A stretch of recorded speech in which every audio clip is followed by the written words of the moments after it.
va a ampliar esta información. Adelante, buenos días, doña Laura. Así es, Melanie, 7:20 de la mañana.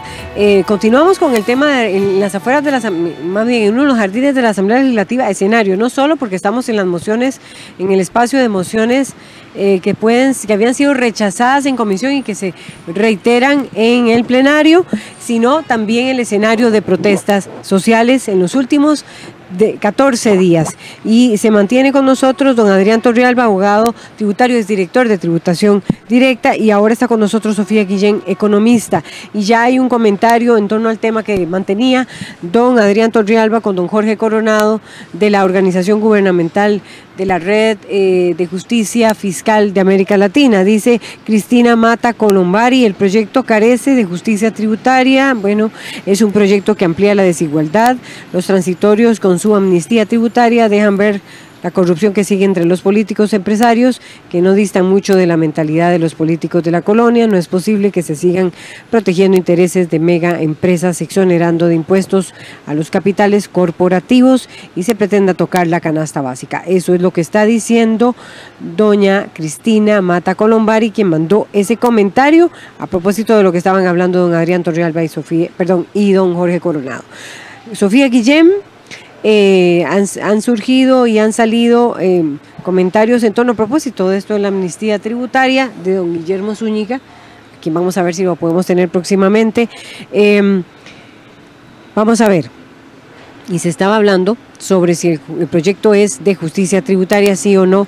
Usted ha venido argumentando en las redes sociales y también en distintos sectores sociales. Don Adrián Torrealba participó recientemente, decíamos, en un foro en Occidente sobre este tema, sobre los contenidos, de si es justo o no, o si recae o no en solo un sector, o si efectivamente, como dice don Adrián, este proyecto sí va a hacer reformas importantes ya en el tema de renta. ¿Lo ve usted así o no? ¿Cómo lo valora? Bueno, primero debemos recordar que la reforma fiscal es un total de 4 capítulos. El segundo capítulo es el que corresponde al impuesto sobre la renta. Yo coincido en que en el capítulo de impuestos sobre la renta hay avances importantes, podrían ser aún mejores. Ese capítulo podría mejorarse todavía más, podrían cerrarse más portillos, actualizarse más el impuesto sobre la renta, pero ciertamente contiene avances importantes. Lo que sucede es que este es el único capítulo que en términos de progresividad tiene avances en esa dirección. El asunto es que cuando vemos esto en la integralidad de los 4 capítulos, nos vamos enterando pues de que el capítulo número 1 tiene un peso significativo en cuanto a la lista de exoneraciones, ¿no? La gran discusión de la canasta básica, de los medicamentos, que ahora podríamos conversarlo. El capítulo 4, que habla de la regla fiscal, que contiene además un capítulo de derogatorias de leyes que financian programas sociales. Viene una derogatoria explícita del financiamiento de cerca de 250.000 millones de colones al FODESAF, que es el programa de fondos sociales más grande de Costa Rica. Viene una derogatoria explícita también a otro tipo de programas sociales, a recursos del CENSINAI, a recursos de las universidades públicas. Ese tipo de elementos dentro de la reforma hacen que al final, cuando veamos el contenido total de esto, haya un recargo proporcional con respecto a los ingresos mucho más pesado para los hogares de menores recursos, porque los primeros deciles tienen menos recursos al mes, tienen menos plata, tienen menos ingresos, y cuando usted tiene menos plata y menos ingresos y al mismo tiempo tiene que costear una canasta básica con precios más altos y al mismo tiempo los fondos para los programas sociales están siendo desfinanciados, es un recargo doble. Entonces, claro que hay avances importantes en renta que debemos profundizar y mantener. Pero ¿qué hacemos con los otros 3 capítulos? ¿Cómo hacemos que los otros 3 capítulos no golpeen de esa manera a los hogares de menores ingresos? Porque es que con respecto a los recursos que tienen las personas más pobres, es un peso mucho más fuerte. Y ahí está el estudio del Instituto de Investigaciones de Ciencias Económicas, que hizo el escenario de la canasta básica al 2%, porque en ese momento era el escenario que se discutía. Ahora está el 1%, pero el resultado final, sin importar el porcentaje, siempre va a ser una proporción mayor para los hogares más pobres y una proporción menor para los hogares más ricos. Ese peso relativo es el que tenemos que discutir.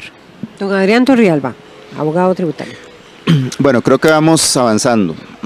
Hace un rato se decía que en renta no se avanzaba nada. Yo creo que ahora con Sofía coincidimos que sí. Me parece que eso es importante.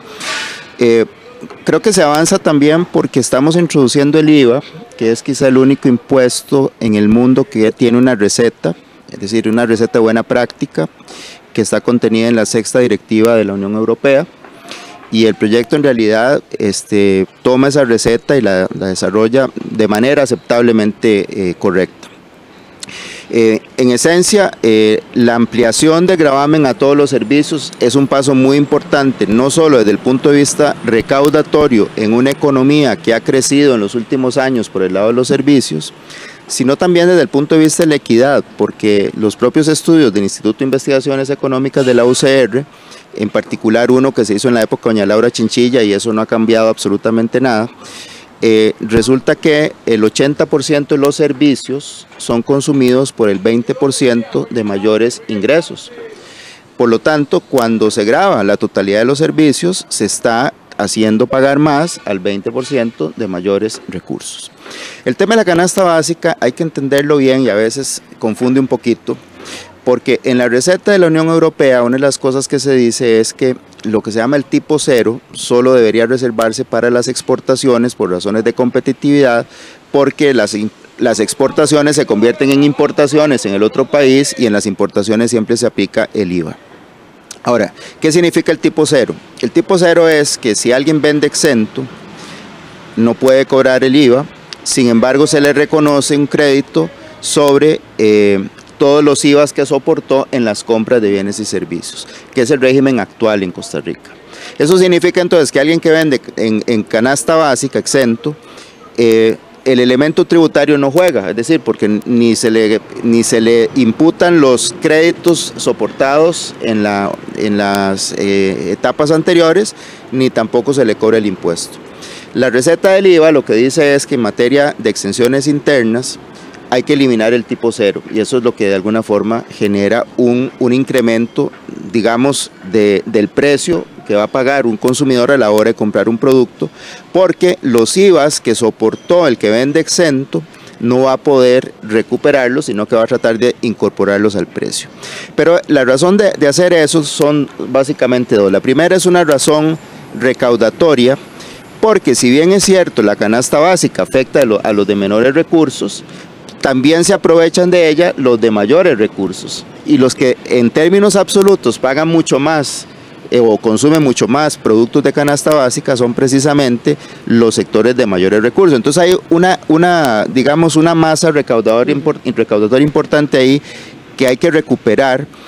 Primera razón, y la segunda es por razones de control, de mejor administración, incluso para evitar fraude en el IVA, y además concatenarlo mejor con el impuesto de renta, porque el IVA se convierte en una forma de controlar también el impuesto de renta. Vamos a tratar de que sean más resumidas las intervenciones para que nos alcance el tiempo. Claro. Sofía Bogantes, economista. Sí, bueno, hemos llegado a dos puntos importantes dentro de la discusión del impuesto de ventas. El primero es que hay un elemento de coincidencia en el análisis que tiene que ver con la importancia de la ampliación de la base tributaria. Hoy actualmente el IVA solo lo pagan los bienes o artículos, no lo pagan los servicios. La ampliación de la base tributaria es decir, bueno, ya no solo los bienes, también los servicios. La pregunta del millón, que es posiblemente el gran punto de discusión acá, se trata de cuáles son los bienes y servicios que vamos a gravar y cuáles no, ¿verdad? ¿Cuál es esa lista que vamos de alguna forma a dejar fuera de la tarifa general o incluso de diferenciadas y por qué? Y entonces aquí hay dos elementos importantes en la discusión. El primer elemento importante en la discusión tiene que ver con la famosa trazabilidad, es decir, que es el argumento que más hemos escuchado y que posiblemente estén más familiarizados quien nos escuchen, que es este asunto de que el Ministerio de Hacienda pueda ir siguiendo la cadena de valor, pueda hacer un control cruzado también respecto a la información que obtiene el impuesto de ventas con el impuesto de renta, y eso facilita un cierto combate al fraude. Eso nos conduce a la discusión del fraude, ¿cierto? Porque por eso nos interesa, entre otras razones, pero está la principal, el asunto de la trazabilidad. Bien, el fraude fiscal, ¿verdad?, tiene una composición mayoritariamente inclinada hacia el impuesto sobre la renta y dentro de ellas las personas jurídicas, ¿verdad? El fraude fiscal asociado al impuesto de ventas es relativamente más pequeño, y la pregunta que tendríamos que hacernos es, bueno, ¿estamos dispuestos y dispuestas a sacrificar trazabilidad con tal de no recargar a los hogares más pobres con precios más altos, o nos comemos el costo de la trazabilidad ¿verdad? Digamos, la discusión es cuál de los dos costos nos comemos, si es la trazabilidad o precios más altos para los hogares de menores ingresos. Y esta es una discusión de política económica y cada quien tendrá su postura. Yo creo que esos hogares de menores ingresos tienen un recargo lo suficientemente pesado ya, es un 20% de la población, 1 millón de personas y 88,000 hogares en condición vulnerable. Es decir, 88,000 hogares que si usted en este momento les quita centavos del ingreso o les genera algún shock respecto a sus recursos, van a caer bajo la línea de la pobreza. Mi criterio es que es un precio demasiado alto versus un fraude muy bajo ligado al IVA, ¿verdad? Y versus también el fraude que existe ligado a renta en personas jurídicas, para el cual, yo insisto una y otra vez, hay soluciones concretas dentro de ese Parlamento, ahí dando vueltas en los archivos que no pasan por grabar la canasta básica. Y el segundo punto de la discusión, y lo dejo también acá para que podamos pasar a más intervenciones, el segundo punto de la discusión es, bueno, es que de la canasta básica, en valores absolutos, los ricos ponen más. Por supuesto que el que tiene más ingresos pone más plata porque consume más, ¿verdad? El que tiene más ingresos consume más, compra más y por lo tanto al final del día pagó más impuestos por eso que consumió. El tema no es el valor absoluto, sino la proporción respecto a sus ingresos. ¿Cuánto representa ese gasto con respecto a su riqueza versus cuánto representa el gasto que hace el más pobre con respecto a su riqueza? Okay. Adrián Torrealba, abogado tributario. Sí, vamos a ver, el IVA es una característica que la tiene y es imposible quitársela, es lo que dice Sofía, que genera una regresividad porque el que tiene mayores ingresos ahorra, en cambio el que tiene ingresos más bajos todo lo consume, claro. Entonces digamos la proporción es mayor. Pero bueno, eso hay que compensarlo por el lado del impuesto sobre la renta y hay que compensarlo por el lado del gasto público. Yo creo que aquí, digamos, haciendo ese balance, me parece que el problema de aquellos sectores de menores ingresos que podrían verse afectados en alguna medida por el tema de algún nivel de tributación o por la misma exclusión del tipo cero en el tema de la canasta básica, se puede resolver a través de la idea que se desarrolló en Uruguay por economistas del BID, etcétera, de dar un subsidio a los sectores de menores ingresos, precisamente de la recaudación del IVA para restituirles, digamos, esa afectación que pudieran tener. A cambio de eso, lo que se lograría es que los sectores de mayores ingresos sí puedan aportar mucho más al pastel y puedan precisamente ayudar a resolver el problema recaudatorio, que a fin de cuentas ese es uno de los problemas fundamentales que tenemos entre manos. Es decir, tenemos que cerrar la brecha del déficit fiscal desde el 7%, más del 7%, por lo menos son 3%.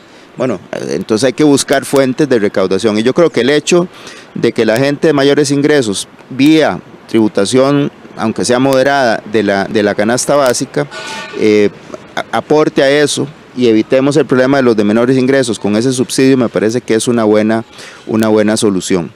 El otro día hacía también unos análisis numéricos que quisiera después compartirlos con Sofía, donde curiosamente, si bien desde el punto de vista de la regresividad puede haber una alteración en contra de los de menores ingresos, sin embargo en términos absolutos, hasta un 5% de gravamen de la canasta básica se traduce en un menor precio que la exención total de la canasta básica.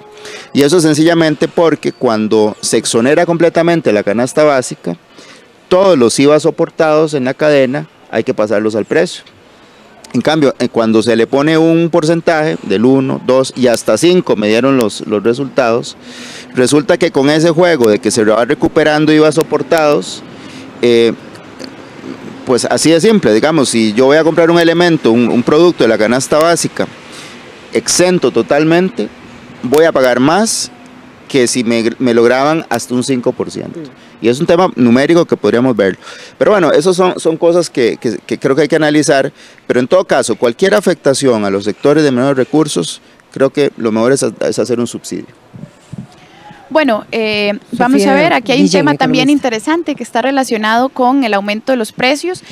Creo que en estas discusiones hay algunos puntos que al menos son de coincidencia, ¿no? La primera coincidencia, creo yo, es en el impuesto sobre la renta hay pasitos pequeños hacia adelante, hay que dar pasos más grandes, ¿verdad? Sí. El impuesto de ventas en términos proporcionales recae sobre los hogares de menores ingresos si no se buscan mecanismos que sopesen eso. Uruguay tiene el famoso mecanismo de devolución a los deciles de menores ingresos, por ejemplo, y hay que buscar mecanismos eficientes que sí funcionen, que la administración sea capaz de ejecutar.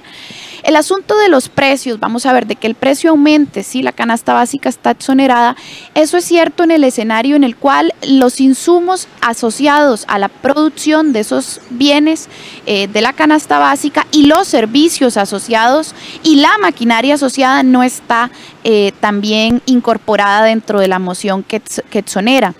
La Asamblea Legislativa, dentro de la moción que en algún momento existió para exonerar la canasta básica, incluía que fuera también los insumos, la maquinaria y los servicios necesarios para producir. Creo que efectivamente ese es un cuidado que hay que tener. La Asamblea en algún momento lo tuvo, luego le cayó encima con grabarla al 1%, pero es absolutamente posible exonerar la canasta básica sin aumentar sus precios. Es un cuidado técnico que hay que tener, pero es posible y ya se intentó. Lamentablemente se echó hacia atrás. Bueno, tenemos que irnos y yo sé que son muchísimas las dudas que hay.